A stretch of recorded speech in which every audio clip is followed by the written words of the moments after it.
So I was sitting out here at the farm. I'm watching my kids jump on the trampoline, directly kind of back behind my camera. So it's kind of cool. I get to look at them while I talk to you. But I was sitting out here just having kind of this conversation with myself. And, I do that sometimes. I have a conversation with myself, and oftentimes I will actually talk out loud to myself. I try not to do that in front of other people because most people would think I'm completely nuts, which I've often questioned sometimes. But often I'll go out to the woods or I'll go out to the forest, and there's something about opening up your mouth. There's something about the resonance of your own voice speaking a word or a perceived truth or a new enlightenment or a new perception or a new way of seeing things that is very freeing. And through doing that, what I've discovered in my own life is that words for me in a lot of ways was it was my catalyst, right? It was my way to be able to make sense of a very fluid world, because I grew up all over the world. I grew up in a lot of different schools. I grew up with a lot of different transitions. So I always had to get to know people really fast. I had to make friends really fast. So I had to turn it on really quick, turn it off really quick. Could never really get too close to people, because if I did get too close to people, then I knew I'd just have to leave. So my relationships were basically like a mile wide, but they were an inch deep. I don't know if that makes sense to you. And the journey that I have been on that has come through really understanding one word. And that word is really, I think, one of the most powerful words we can ask ourselves in any situation, and that word is why. Why am I doing what I'm doing? Why? Who says that I have to do it this way or that way? What is the end result? What is it that I am actually trying to accomplish? Because at the end of the day, I'm starting to understand that my most precious commodity in my life is not my money. It's not my house. It's not my cars. It's not the static things. It's not the things really in the appearance realm. It's the very first construct that we came up with as a collective, which is our time. Because when you can redeem your time, it brings you back to a place of self and a place of understanding what this is truly all about. And when you do that, guess what happens? You begin to see things in ways that you've never seen before. And so as I was thinking about this reality reset thing that I've been working on and all these downloads and all of this stuff, I thought to myself, you know what? A lot of this stuff has worked for me, but I don't know if it really works for other people. I don't know how it's going to work for other people. And I've kind of come to this place in understanding of where I'm at right now, that this is something that is going to come through connection. It's not going to come through structure. Meaning that I can't do things the way that I used to do things. I can't look at using my voice in the same way that I used to use my voice, because if I'm really honest, that way came through performance-based spirituality. That way came from me thinking that I had to do something in order to be something. That way led me down a road of traveling the world, doing ministry, helping lots of people, doing wonderful things, but still feeling empty inside, still feeling like there was something that was missing. And what was missing was really nothing, because there was nothing lacking. What there was a perception or an awareness of the world that I was not seeing yet, because my eyes had become so fixated upon the stories and the narratives that I had created in my mind about my current reality. So I couldn't see any other possibilities. I couldn't see any other ways. And as I've gone on this journey a little bit now, I'm starting to understand really everything comes back to structures. It all comes back to frameworks. Because you have to understand, if you can break it down to that simple, you can come back to the place of the beginning. You can come back to the place of remembrance. You can come back to the place of understanding that we are the field and we are the form. And the form transitions to the field based upon the awareness that is coming through the form that is being experienced subjectively. So if I think of it in that way, I can begin to step out of this place of just thinking that I am some lost puppy dog in this world. And I can start understanding things in terms of structures, and I can start understanding things in terms of, oh, wow, there was a point in a time where we decided to all become aware. There was a point in a time where we created something that had contrast, duality, polarity, everything that we need so that we can operate in the five senses, so that we can be able to perceive the delusions. And really that's what it is, they're delusions.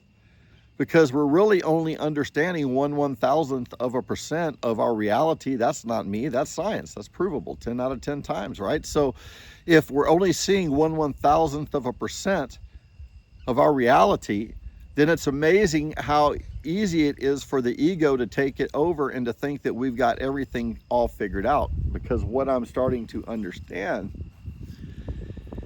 is that this is going to be a journey forever and ever and ever.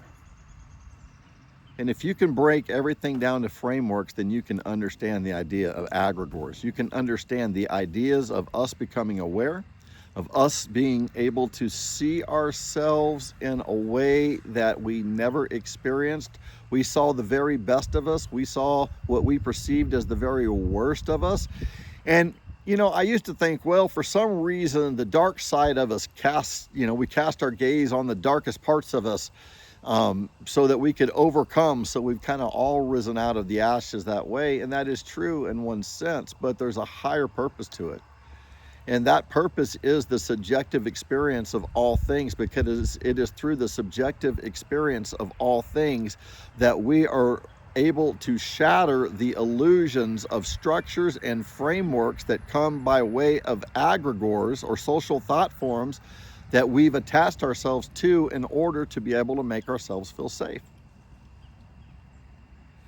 And so I was sitting here and I was thinking, I'm like, it's almost like a reverse defragmentation, right? We are defragging not just from the inside out, but we're also defragmenting from the outside in. Because if I really want to think about the good news in my life, it's not the truth that I've gotten. It's not some big enlightenment. It's not some Kundalini awakening outside of just having a Damascus Road experience where the scales of how I thought things had to be fell off my eyes, and for the first time I could see things in a different way. I could see it from a different angle. I could see it from a different perception. And when I saw it from a different perception, now I begin to realize that it really is about the frameworks. It really is about that question I asked myself for so many years. Am I really winning at the game of life? Am I winning with my kids? Am I winning with my wife? Am I doing well with my job? Am I doing well in my finances? Am I doing well with my self-care and the way that I'm supposed to take care of myself so that I can be all that I need to be for everybody, so that I can be able to live up to what? And that's where I came back once again to the why. So my question today at this stage of my journey is not, am I winning at the game of life? It's, am I playing the right game in the first place? Because a lot of the games that we are playing, we have adopted a narrative that was never ours in the first place to be able to carry. So we're carrying these weights and bags on our backs that we think are ours, but in reality, they are just perceived reflections of a past thought that was never actually processed collectively. It was just accepted. And therefore, patterns and behaviors and all kinds of bad things happen from when we're not intentional with the power that's inside of us. Because you have to realize, when you realize who you are and what this is and what we are experiencing, and you can bring yourself back to the place of, you can call it the zero gate, the net zero, you can call it the neutral observer, whatever name you want to give it, spiritual name, it doesn't matter. When you bring yourself back to that place, now you come to a place where everything inside the circle collapses. And when everything inside the circle collapses and dissolves, that's where we're able to really come and find a new layer that has been laying dormant inside of us all this time, just waiting to be unveiled. And so that's where me and Heather are and my family are. We're stepping into something that is really very unknown, because we've seen bits and pieces of what we think things are going to look like, or what to expect, or this and that. But life has now taught us, after being down this road for a little bit, to not hold on to any judgments, not hold on into any, conclusions, the expectations and the frameworks that we create in our mind. It's not just about the power of positive thinking. A lot of those positive thoughts that we're thinking, if you really break down those thoughts, they're really diminishing our potential in the first place, because they're trying to sell you back something you already have.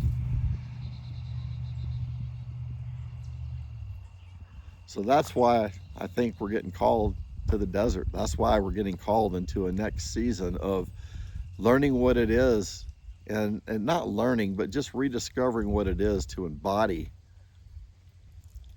those hidden parts. But I'm seeing right now that there is a shaking that has taken place, not only in my life, not only in my wife's life, not only in our kids, not only in many of my friends' life, not only in the collective, but that shaking is taking place because it has to. What do you mean it has to?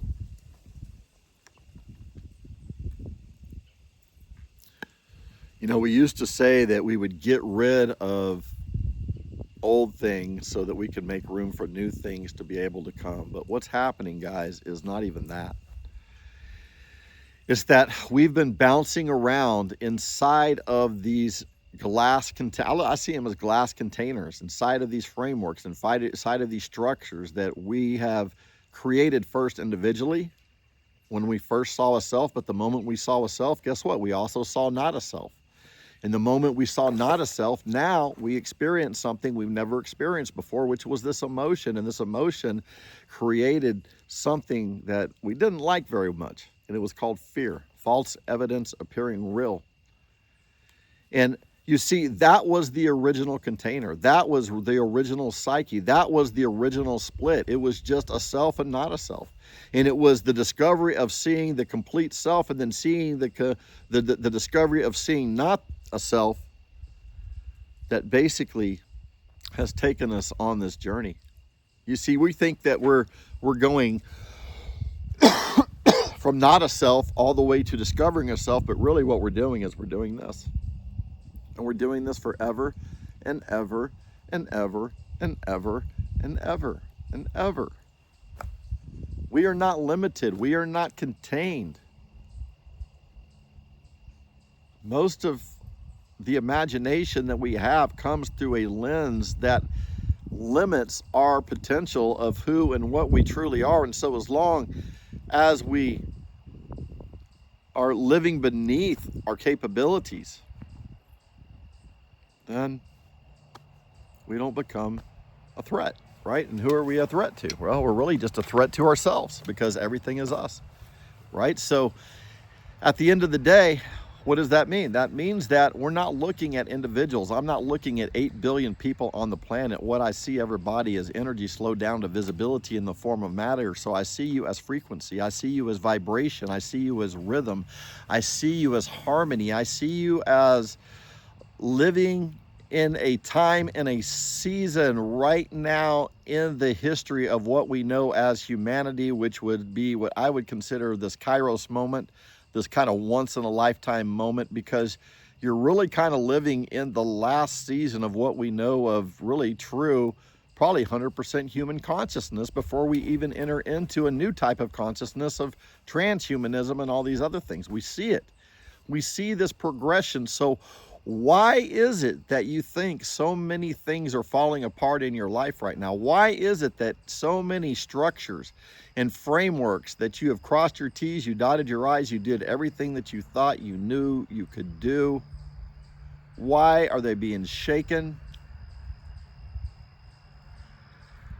What I'm discovering is not necessarily that you made a wrong choice.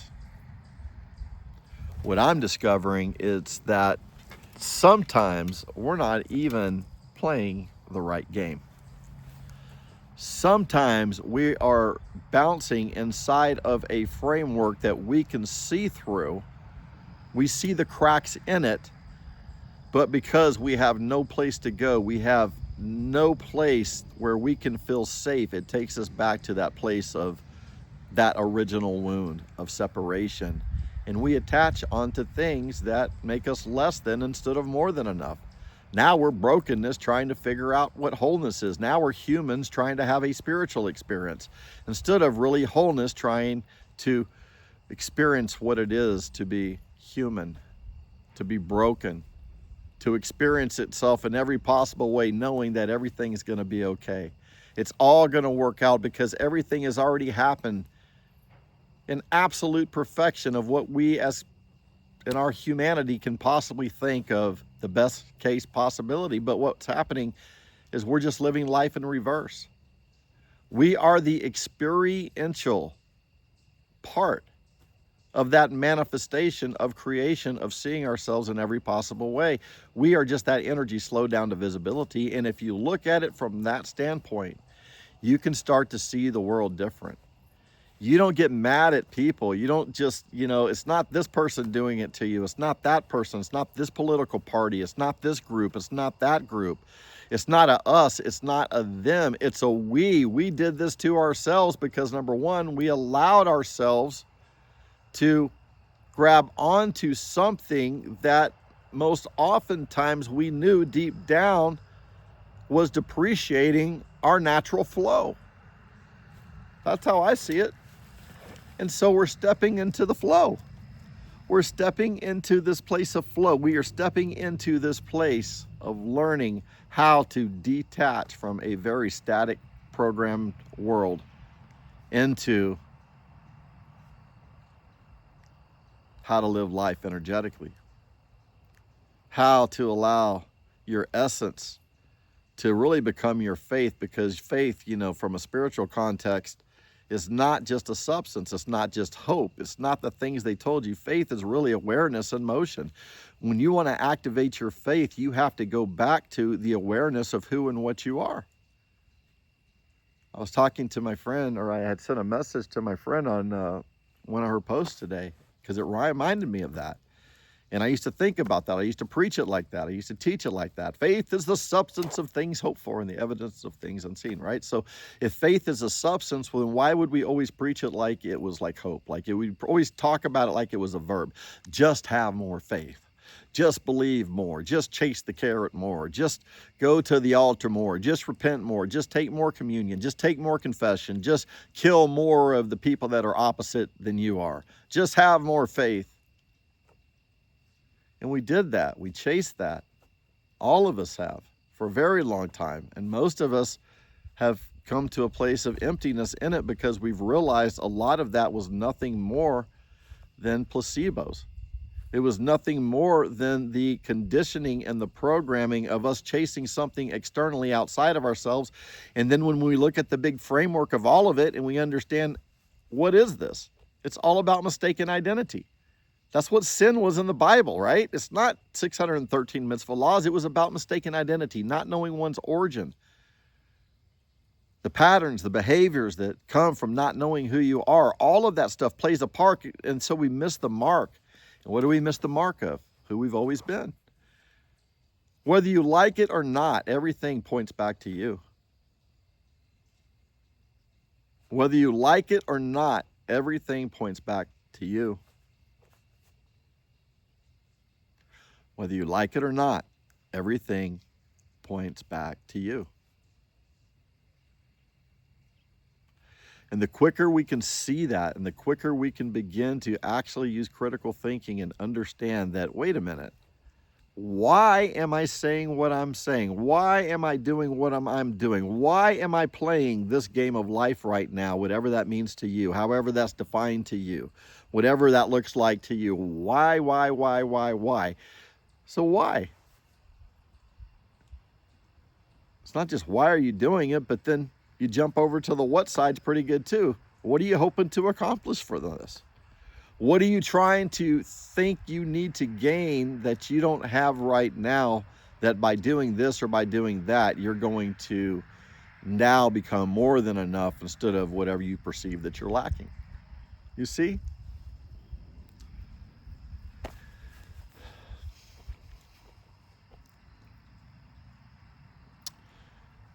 And so I think that's what's happening, guys, is that I know for Heather, me, and my family, we are stepping into a season of flow. We are stepping and embodying something that we've never embodied before. We are stepping into a place of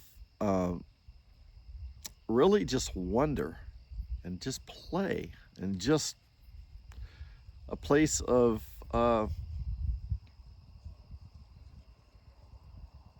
just slowing down, going deep. I think for some of us, it's time for us to go deep.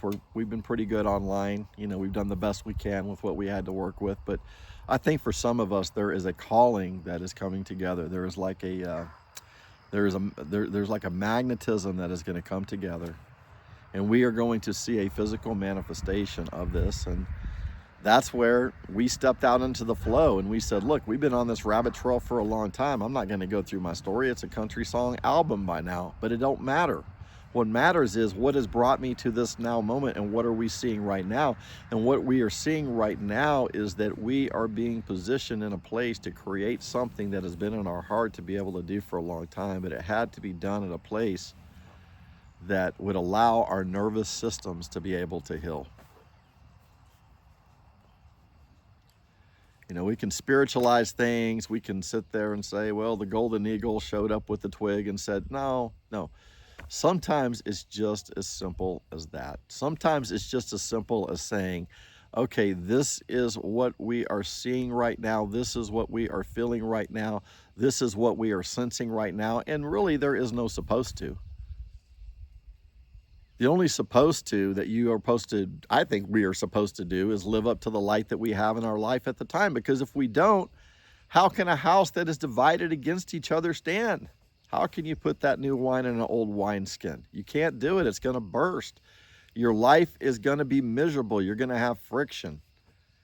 And so that's what I want to say right now. If your frameworks, if your structures, if your safety mechanisms, if your plan A, your plan B, your plan C, your plan D, your plan E is all falling apart, maybe we need to ask ourselves this. Because, you know, some of us, we've worked our butts off. We've done everything we possibly can. We've tried everything known within our physical capabilities to be able to overcome certain things, and it has not worked out that way. So you begin to ask yourself, wait a minute, am I really even playing the right game in the first place? And what I'm starting to find out is oftentimes, the answer for me and Heather has been no. And so as we go on this journey to Albuquerque, as we go to start our first reality reset, sanctuary, as we go to connect and bring all of this to a physical manifestation and follow our path, follow our dream, I told Heather, I said, we have to do this differently. I got to learn how not to preach. I got to learn how not to teach. I got to learn how not to act like I got all my shit together. I got to learn how not to hide behind my words, learn how to step into a place of presence, learn how to step into a place of breath. Because what I'm starting to understand, it's we are really coming into a place that words aren't going to shift anything. Our presence in the field is what's going to shift the form of our reality. And so if you feel a lot of those things being just blown up in your life right now,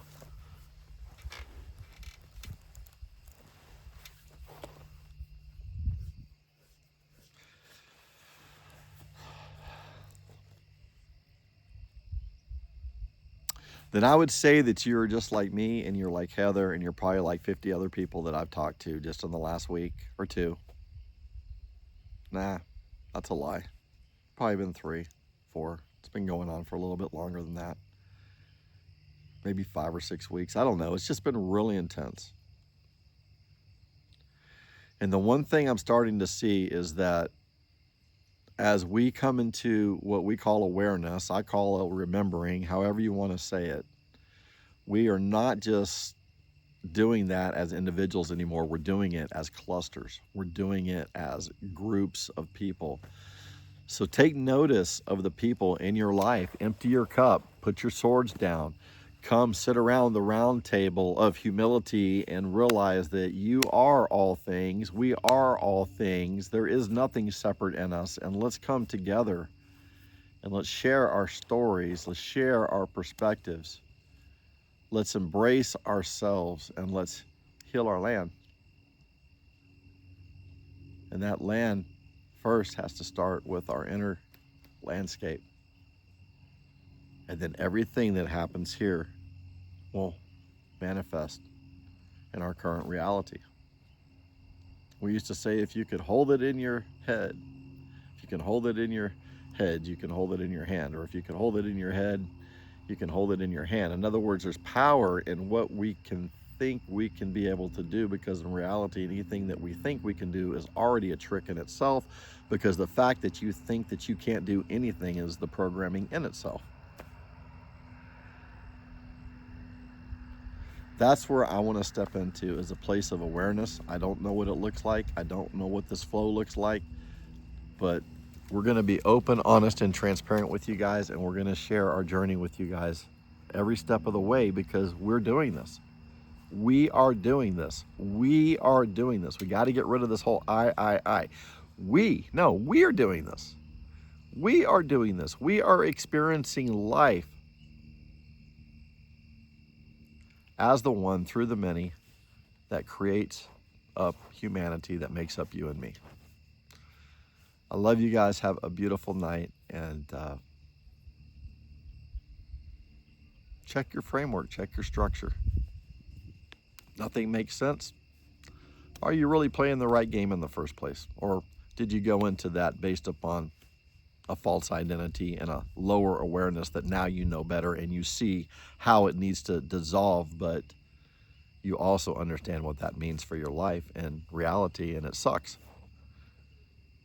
So you have 2 choices. You either let it go, you be like Elsa and you let it go, or you trust the process.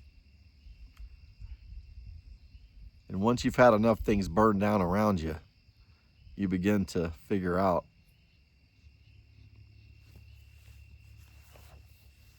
that it might not be fun, it might not be enjoyable, but all things work together for you and for your good. Especially, specifically, if you can see life as a perception and not an outcome, then you never lose. Love you guys.